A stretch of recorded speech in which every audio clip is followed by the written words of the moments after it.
Now we'll call I think we called it a work study. Next one. Piece of paper. Yes, we'll call the work study session to order. First item of business is downtown medians. Mr. City Manager. Mayor and Council, good to see you guys. You may remember for a while now, we've been talking about downtown medians in relation to water conservation.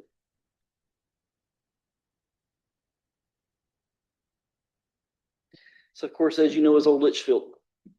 This topic comes up frequently about the medians in Old Litchfield. This is certainly a very well-known area of the city with a very pretty green grass medians have been here for a long time in front of our historic buildings. But let me interrupt you just for a second, because I need to get the council understand why we're doing this tonight.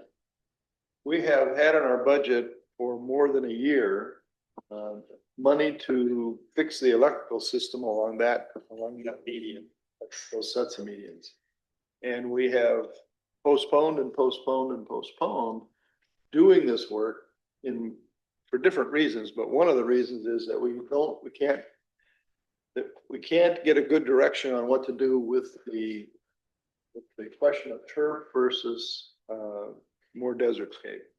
So we're at the spot where the council we've got to get input from the council, and the council is going to have to make some decisions so that we can get this electrical system in the downtown area fixed. So it's not just an exercise in let's make sure that we want to be good stewards of our city. We literally are at the point where we have to do this or we can't fix infrastructure that needs to be repaired. Okay, so with that, please continue. Thank you, Mr. Mayor. Again, this is the grass medians that you see today in front of the historic buildings downtown. The grass is often damaged by foot traffic going through these islands. I think we've all seen this on a pretty fall or spring day. You'll see a lot of people standing out there waiting, trampling the grass. Not they're supposed to be there, but of course they naturally do anyway. It does not visually match Litchfield Square, particularly on Village Parkway through Litchfield Square, which is desert scape or xeriscape. And you'll see that in a minute. Also, the existing underground electrical infrastructure here needs replacement. We have frequent electrical issues here with lights working, not working. If you can believe it, there is no conduit here whatsoever. It's just a wire underground with no conduit in place. So it does need to be certainly updated and replaced. And that would be part of this project. If we're going to dig it up, let's do it all together. Certainly water conservation efforts to be considered. What you're looking at there is Village Parkway actually in Litchfield Square, as you see. Of course, that we fairly recently built. Litchfield Square medians do not contain any turf. Again, desert scape. New theme and design for medians in downtown. Again, this one. And as you very well know, Liberty's plan to raise water rates 51%. So of course, we want to be aware of that as we look at what we're paying for irrigation, because it may go up a lot in the next few months.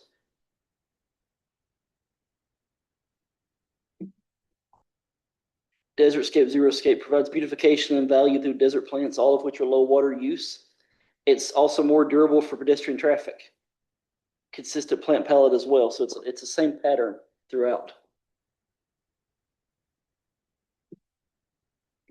We would recommend expanding that design for the internal streets of Litchfield Square to the historic area. Again, it ties the two areas together. That's a common theme. For example, the color of the lighting, we tried to extend that where that would connect. This would be one more way of connecting Litchfield Square with the historic downtown area.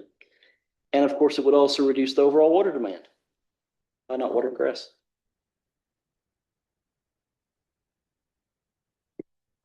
Irrigation considerations. Complete conversion would be necessary from spray heads to drip and underground irrigation. What that means is today you're watering grass. You're watering a lot larger area than you would be. So we would change that to a drip system. There are mature trees there that have relied on surface watering for a long time, decades. So that conversion would take time and careful consideration. Obviously, we don't want to lose any of the palm trees that are there. We don't want to lose any of the orange trees that are there. We would do our best not to do that, but obviously there is some risk. They're old trees. I would tell you, so the lifespan for an orange tree is about 40 years anyway. Some of the orange trees are naturally aging out. They just are. Of course, we don't want to lose any for any other reasons. Conversion concerns. A reduction of turf, again, will reduce overall water demands. Removal of turf takes time and severe treatments. You don't just remove the grass once and it's done. It will take several treatments so it doesn't look spotty. The need to maintain the existing watering for the palms and orange trees without restarting grass. Obviously, we don't want weeds. We want to keep the trees alive and healthy, but you don't want to bring back weeds to the process. I think respectfully, we're getting ahead of the curve by doing this. I think this is something you're going to see forced by the state in the next few years anyway, to force cities, towns to eliminate green medians. I think you're going to see that coming.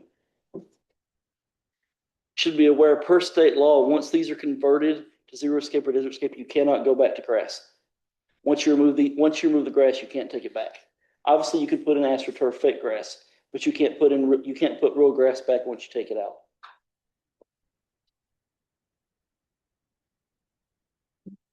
Some other historic downtown updates to go along with this, as I said, the updated the electric infrastructure to include the conduit. Just like the mayor said, if we're going to do the electric work, let's fix the medians too. It can be done together. The possibility of angled parking versus current parallel and wigwam.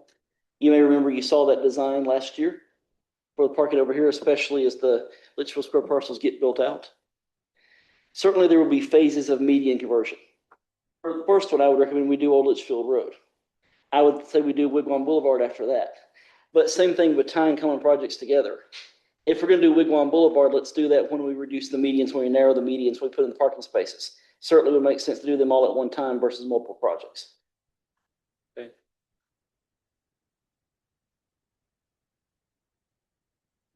Next steps, obviously, what council pleasure is.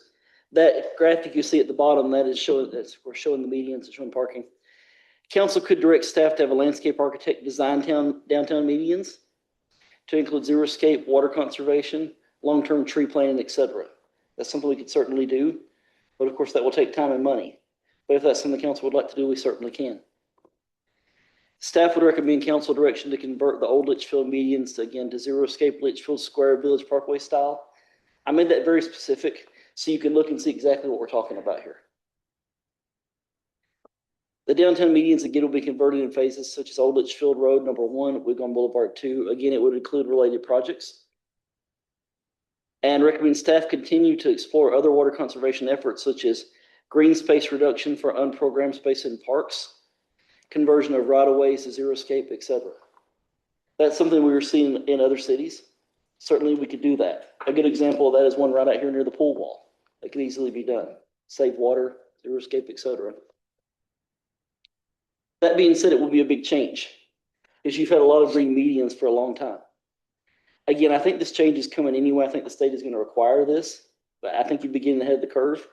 And obviously, again, you'd be saving money on water rates. There's a lot of reasons to do this. If you're going to replace the conduit, if you're going to replace the electric, if you're going to do this work, now's the time to do it. Okay? But as the mayor said, we're to a point now we can do the work, but we don't want to dig up the electric infrastructure to repair the grass just to go and tear the grass out a year later. So I think it makes sense to tie it together. That being said, I've thrown a lot of information at you.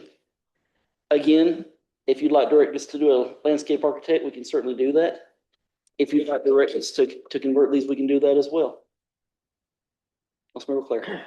I have a couple questions. Yes, sir. One, do we have any knowledge of how much water we're actually using on just these medians? What would be the savings on downtown? To me is such a visual statement of who we are that I would have a hard time blessing anything that took away from the greenery of downtown. Sure. We've talked about adding median, adjusting medians. We've talked about doing Estero because 3 of us live on it as a place to start and doing that. And Andrew brought up water last time when we have a well or a pump, something with the lake that we could do some of our own watering. So I think there's other ways other than ripping up all the grass that is the visualization of Litchfield Park that people think of as the palm trees and the orange trees and that green downtown center. My first thought is that we really need to keep downtown green, and anything, I think the rest of the city, we absolutely should go to xeriscape once we find a plan that we like. But downtown, I think, should be almost untouchable except to enhance it. And I don't think this plan does that. Certainly an option, sir. To Councilmember Claire's point, we've also looked at doing things such as turf, AstroTurf. We do have some staff concerns that we would suffocate the trees if we do that because it's hot, that you'd suffocate the roots. That I have turf in my backyard that we love, but there's no big trees having roots underneath it either. So certainly council's pleasure. One of the things that we had discussed as we went through the planning for Litchfield Square was the need to bring the current business area into Litchfield Square and have it be consistent in the ways that we can do that. I don't know that I have a burning desire to go replant or change all the medians that are on Woodlawn Boulevard by the school. If we have some big wide medians and we don't have any real need to make those big wide medians small, like we do on the other ones on Woodlawn. And I don't have any great burning desire to change the medians that are on in front of the school on Old Litchfield Road. We have, you know, there's no great desire to change that. It doesn't need anything right now. But with the medians that are on Wigwam and the medians that are on Wigwam, that go between Old Litchfield Road and Litchfield Road, and the medians that are on Old Litchfield Road up to the church, those medians are most likely going to end up being narrowed so that we change from parallel parking to angled parking. Not so much to gain spaces, but to make it a safer situation as we get busier and busier. And if you assume you're going to be making some changes to those medians, this would be the time to change. If we want to make it consistent with what is in Litchfield Square. I mean, we've spent a lot of money and we have medians that are very beautiful. They're very pretty, I think.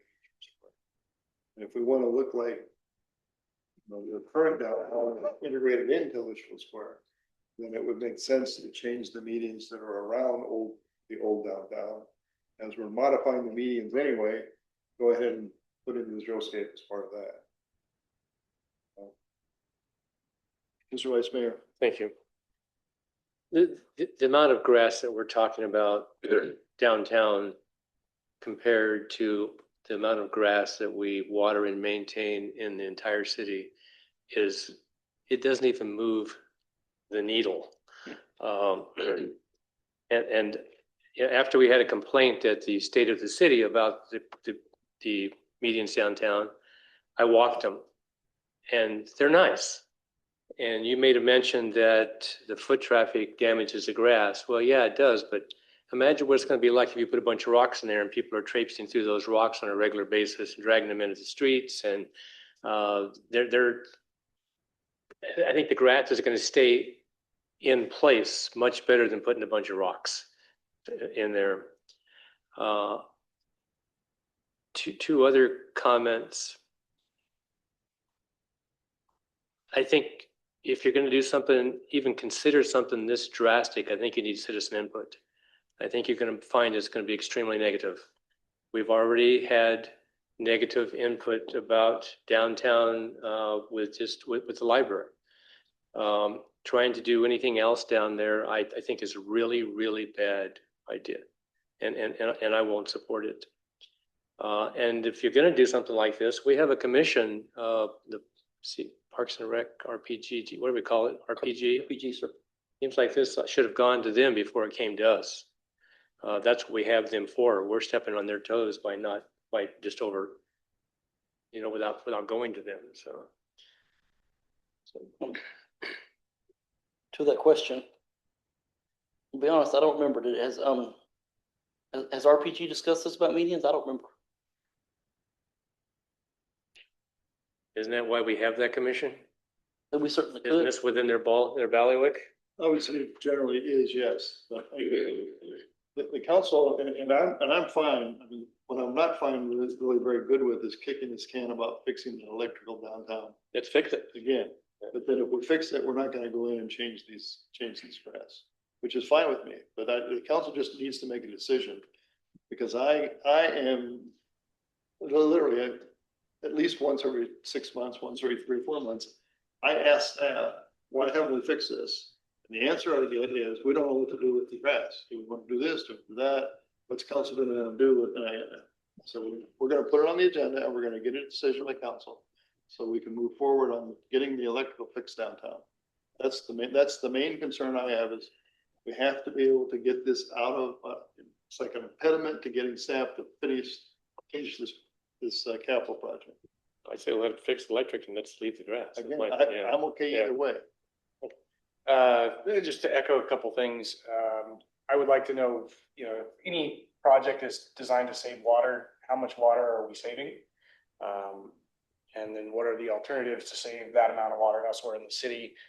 Two, the root tree systems of those trees are probably pretty widespread. If we take out the grass the way you're describing, we're going to lose some. It's just inevitable. I don't think we want to see that downtown. Three, grass is a public space designed to be utilized. The fact that it's getting trampled to me that's a good thing. It means people are utilizing our public spaces in the way that they're intended to. Four, we just installed an irrigation system in a large grass area. We had to trench and these are large irrigation pipes. We're talking 2-inch mains. It took that grass less than 3 months to come back. We're not putting in a conduit for electrical runs for low voltage is not going to destroy those medians. That grass is going to come back pretty quickly. So I don't think that should be an impediment to just fixing the electrical now. That grass will come back pretty quick. I think you have a consensus almost. I don't know if we have Councilman Allen would like to tag on. Let's fix the electrical. So let's get the electrical fixed and we will leave it as grass. Yes, sir. Thank you for the clear guidance, Mayor Council. Perfect. Mayor, may I make a comment? Yes, please. A couple of points. First of all, if you've everybody's seen places where people congregate in desert landscaping and the rocks end up everywhere. And it always is a constant mess. That's my first comment. My second comment is I took grass out of a yard once and put down brick to alleviate water costs or limit the waste of water. And it seemed like I launched a current war or a continuous war with the Bermuda grass because it comes back forever and a day. So we will constantly be pulling grass. Third comment, I like the idea of seeing kids sitting down, people sitting down on the grass over under the orange trees waiting to go to one of our restaurants. I think it's cohesive with what's going on all four of the corners, and it just gives a really pleasant feel. I don't feel like it has to be exactly the same as what we have going in our city complex. Thank you. Okay, so we got consensus. The staff, that you know how to proceed. So we do. Thank you. Okay. Thank you, Mayor Council. All right, next item is to discuss accessory structure compliance and code options. Boy, I can't wait. And we're starting off with consensus, so I'm sure this will it'll fly right through here. This will be easy. Shave your mustache for this. Yeah.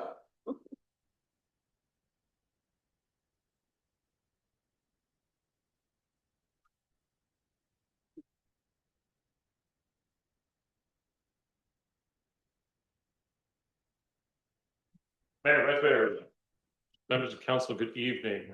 Give me just 1 second to switch presentations.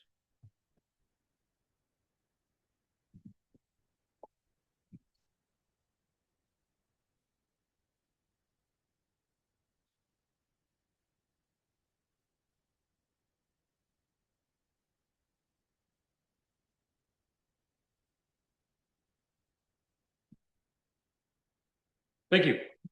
This is a continuation of a work study session item we started a few months ago. Please interrupt me. It's not the lightest of subjects. It's a little dense, but it matters to a lot of folks, some of which are here this evening, some of which are waiting with bated breath for your direction on a number of topics. Just to refresh what's going on, it's been mentioned in my council report for this month and our previous conversation, there's a lot of accessory structures, around 600 or so on about 500 or so different lots. There's a large contingency of which were perhaps not permitted, perhaps they didn't know, placed in the wrong location, the wrong size, the wrong design, what have you. And we're trying to find the simplest most cohesive path forward to not necessarily create 500 violation letters, but rather see if there can be a straightforward compromise that doesn't take away from the integrity of what we're trying to do with our code, but doesn't also carte blanche remove our code standards. So as a refresher, generally speaking, 5 feet from your neighboring walls, your rear property line, your side property line, 10 feet from the house, this is a fire code restriction. It is assumed that any sort of the structure like this will catch fire. And essentially they want to keep that 10-foot separation from your house. And again, if you're 5 feet and your neighbor's 5 feet, you have a 10-foot separation from your neighbor's flammable structure filled with gasoline and oil. The irony in this is you can have a 0-foot setback. You can be right against your house or right against your neighbor's wall. If it's shorter than the fence height and it's less than 120 square feet. This is verbatim from an old international building code, which I'll talk about here in a second. The other thing that's come up recently is the maximum size. Our Planning and Zoning Commission had some feedback on this item. We'll talk about these in more detail in the subsequent slides. Right now, it's a 500 square foot max or 25% of rear yard area, whichever one is less. I have a resident that has a 10,000 square foot backyard, and 500 square feet and 10,000 looks diminutive. The other thing that's come up, and I have a resident that is waiting for results on this, is the side yard view fence. And again, I'll talk about this in more detail, so I won't belabor any of these points. Now, the thing that has occurred and has been in place since our adoption of the 2018 codes with our building department is now the 0-foot allowance is for structures up to 200 square feet, not 120, but 200. And they give ideas as far as tool sheds, storage sheds, playhouses, and similar structures. It doesn't mention a height, though. The height requirements come from my zoning code.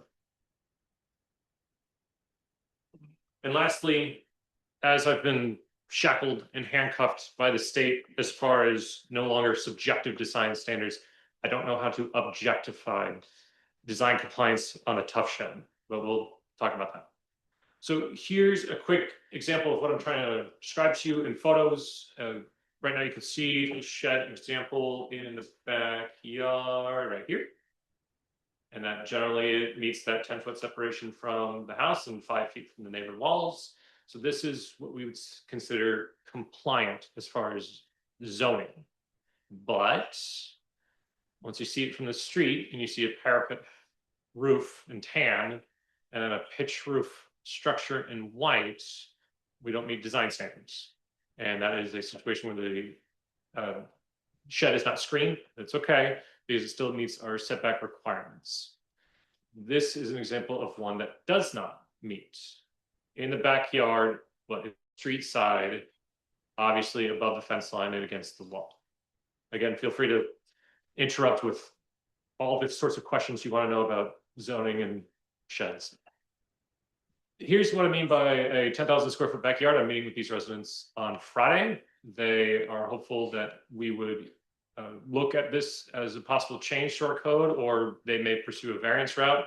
So their backyard is about 10,000 square feet. As mentioned, that blue box on the tennis court is 500. That is the most they could ever build in their rear yard, again, based on our code. Moving forward, here is a situation on Bird Lane and Old Litchfield Road. There's a few of these examples on Acacia and Oro Vista as well, basically the ones that back, to the blue and gold course. When you have view fencing on your side yard, like this, right here in orange, where you have views into your neighbor's yards, that is the setback in which you cannot build anything. So in this situation, I have another illegal guest house down here. I don't know the history of it or how it was permitted, but in this situation, this is an illegal structure. So for those that back to the course, we are regulating the most intense way by saying that essentially if you have those view fence between your lots, no accessory structures. The only exception to this over on the red course in the village is they have 3 paragraphs of information that says in these situations, that situation, you can have a 0, but still 5 for your neighbor. I know you're all riveted, but I'll keep going if there's no questions. Now, objective design standards. Right now in our code, it states design of accessory structures shall be compatible with the principal building with respect to color, materials, and form. Accessory structures, except for screened accessory structure, shall be subject to design review board approval. And I have language in the design section like this. All building materials shall be durable and appropriate for their intended use. Colors shall relate well to the house and area and be appropriate for the proposed style of architecture. And then a snippet of must take into consideration the design of the existing homes on the adjacent lots in effort to provide compatibility within the neighborhood. This is all illegal. I can't do anything about this anymore with state law. I can't interpret this anymore. I can't subjectively review the situation anymore. Now, for guest houses, it gets a little easier. We can objectify the right size of windows, number of windows, the fenestration, the movement, the massing, pitched roof. I don't know how to do that with a tough shed or something you get at Lowe's. I don't know objective standards I could apply in a plastic shed sort of situation. I can't say durable. That's not objective, it's subjective. So I'm in a weird flux, trying to figure all this out, not only with zoning compliance, but also design compliance. So again, here are the examples. I don't know how to objectively look at these sorts of situations with seemingly nice looking, but I can't say nice looking anymore. I'm spiraling, but I'm gonna keep going. Now, as far as our analysis and just how we got here. So in our review of all 600 of these accessory structures, only 45 of those are directly impacting a neighbor. We have a lot of situations where they're against the alley, we have some against the course, we have some that back to open space, or some that are just too close to themselves, their principal dwelling, their house. So only 45 of these are directly overburdening their neighbor, I guess you could say. So we're throwing a couple ideas out to you, and I have a list of questions in my council report and here on the presentation that I would love feedback on. If we were to look at the size and height, meaning if we matched the International Residential Code and went to a 200 square foot, and if we, in our zoning code, considered an 8-foot max as far as what is screened, nearly everything is resolved. It's just a matter of, do we want to take that step and retroactively allow those situations with the pitch roof? There's only very small situations where you have like a deck box or a small shed that's going to be lower than your wall. Almost everything else has a pitch roof so you can walk in. And to consider all those illegal it's a big stretch and a big reach for us to then go and have to enforce all those situations. And as mentioned, there wasn't as much P&Z feedback on situations against the alley or even situations against the street side. We have a situation where we don't permit street side sheds either, because we're trying to limit the amount of those sorts of situations exposed to the street, but that doesn't really affect a neighbor. That affects you driving down the road. And if you're looking that way, you're not watching the street. Now, the other thing that this doesn't do is all the HOAs still can be subjective. They still can have their design review boards be subjective about colors, materials, design, compatibility, harmony, all those soft words I can't use anymore. So this doesn't override the Greens, the Village, Sunset Terrace. Those all still have to go through their HOAs, regardless of, again, my handcuffed situation here. So this breaks down into 6 questions.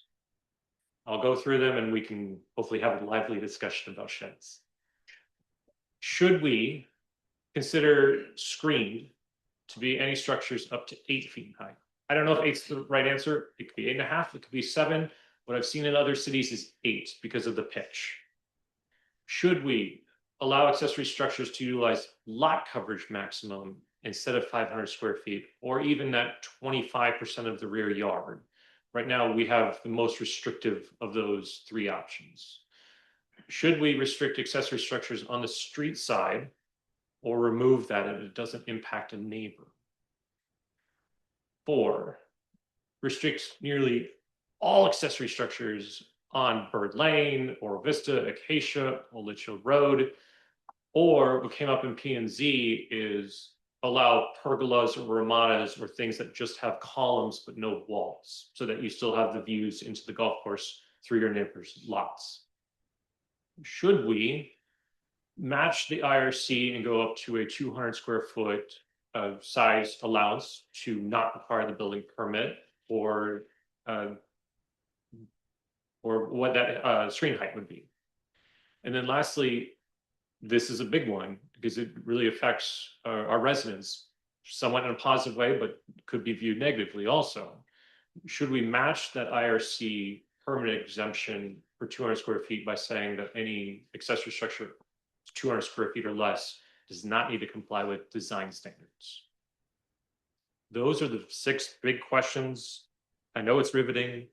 I have more riveting things later in tonight's council meeting, but hopefully I can get your feedback on these items. Thank you.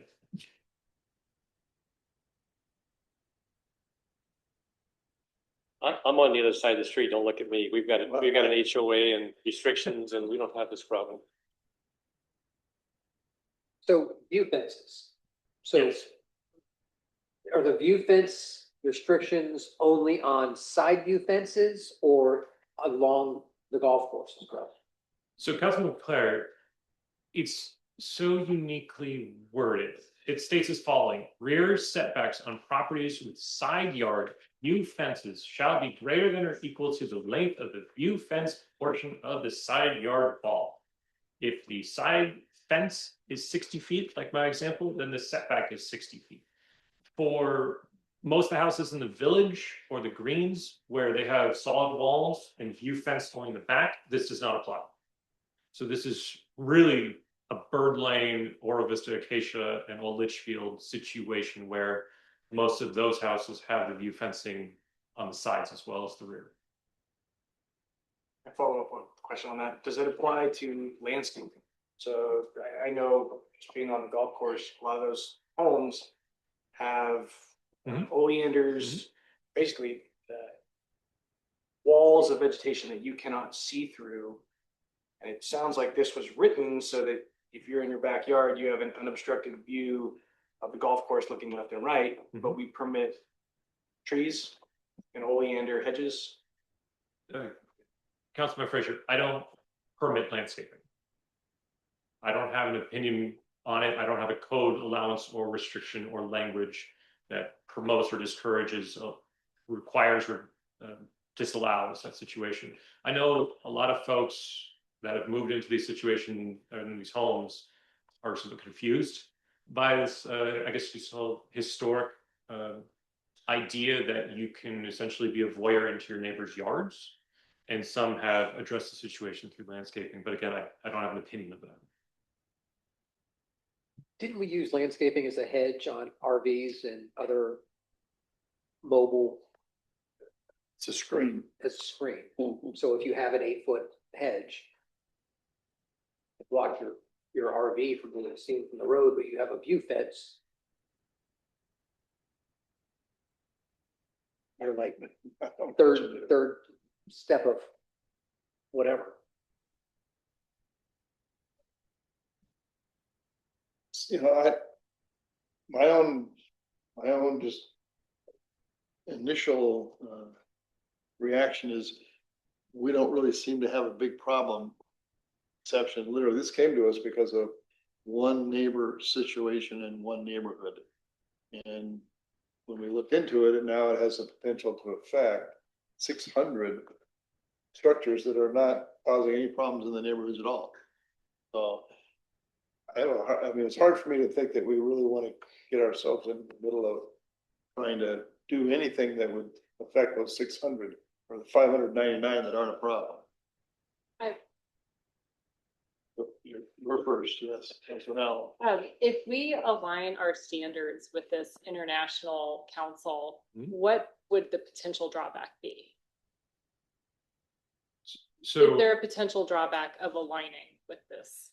Councilman, right now, 120 square feet, you think 10 by 12, something you get at Costco. Going to 200 is almost a temporary garage. If it was 20 by 10 per se.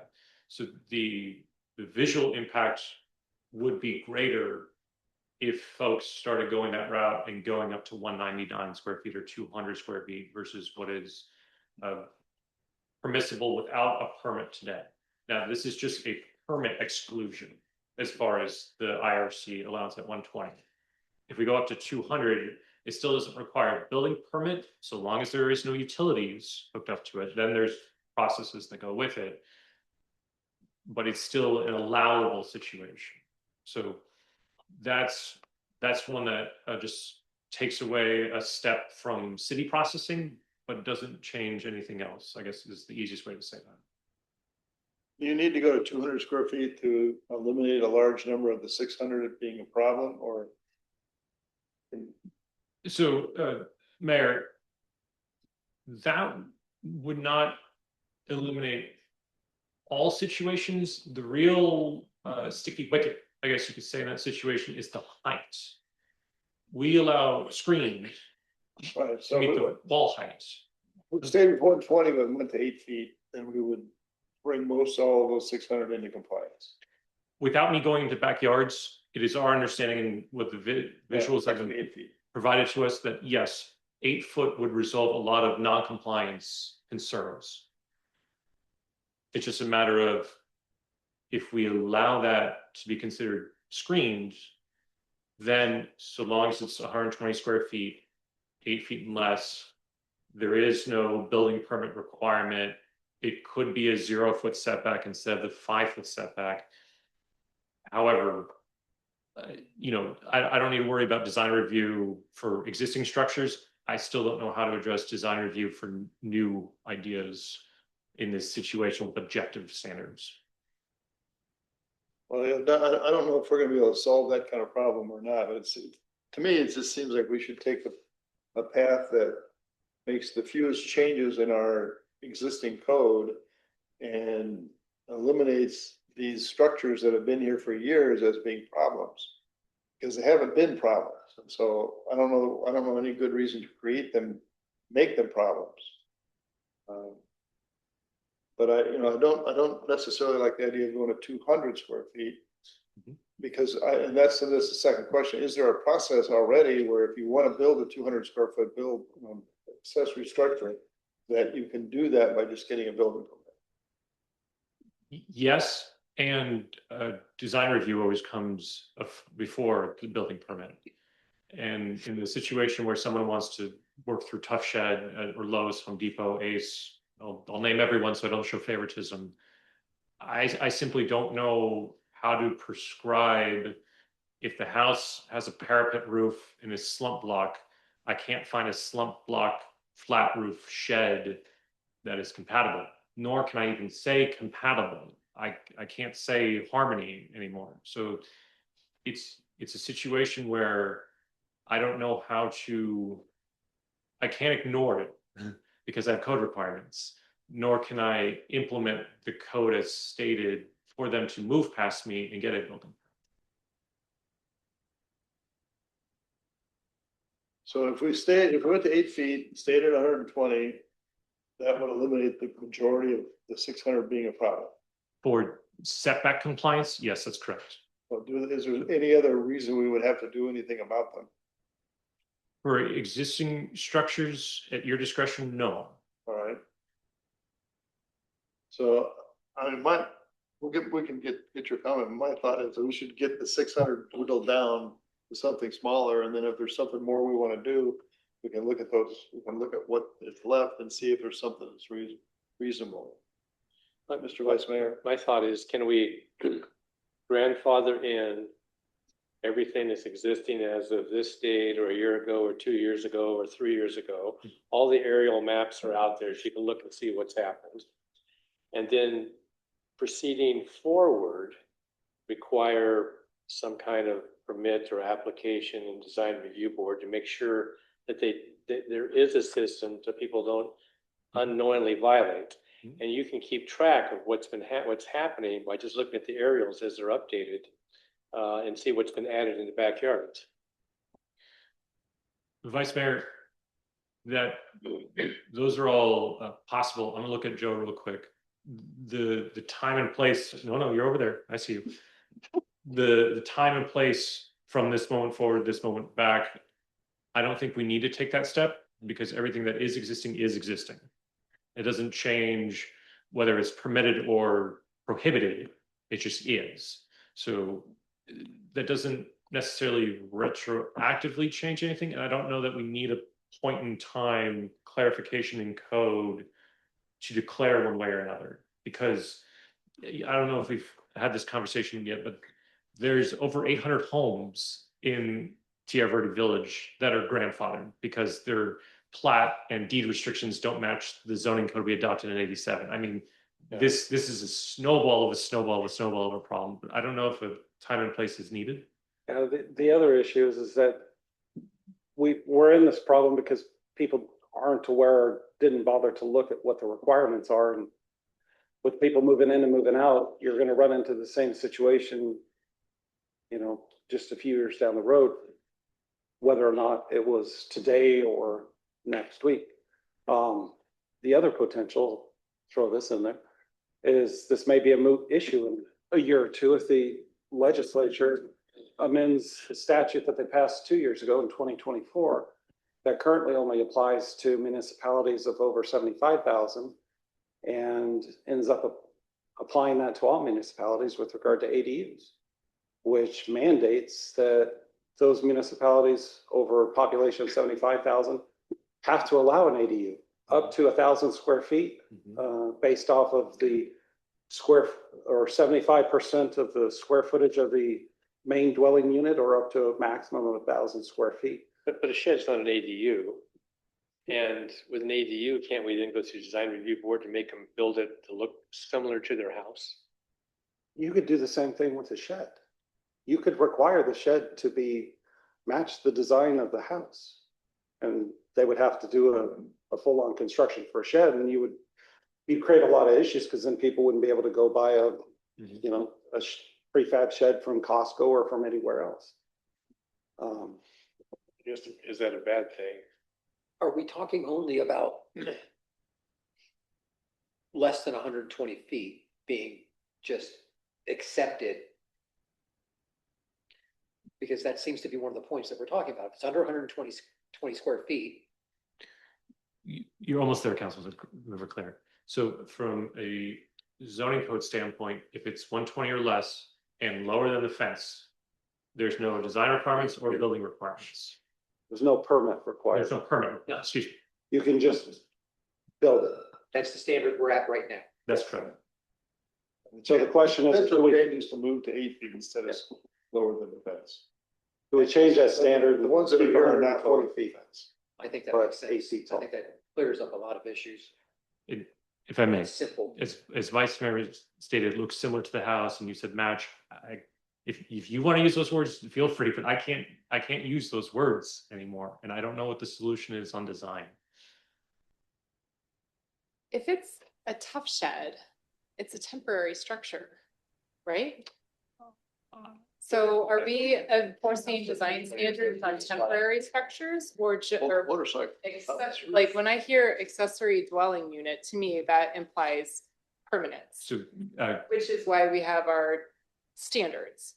But for a tough shed, I'm failing to see why we're trying to. thank you. Because the tough shed is, if you put the tough shed in your backyard and put it too close to the fence and it's 8 feet tall, so people can see it, it violates the building code. You have to take it out. Violates what's allowed to be built in the backyard. I get that, but he's talking about the design standards. So there's like the code and then there's the design, right? You're talking about Yes. two different things. So if we raise it to 8 feet, we don't have any code problems. But now you're talking about enforcing design standards, right? So thank you for asking the question. And I think the ADU was just as a parable. And that's an aside. We don't have to worry about it because we're still in the vicinity of a military airport as stated and do not permit ADUs in that specific instance, just to clarify. We do not look at accessory structures in their permanent state. It is a structure that's been put up, it's been erected, then it is. I can't review temporary versus permanent. There's no time restriction on that sort of situation.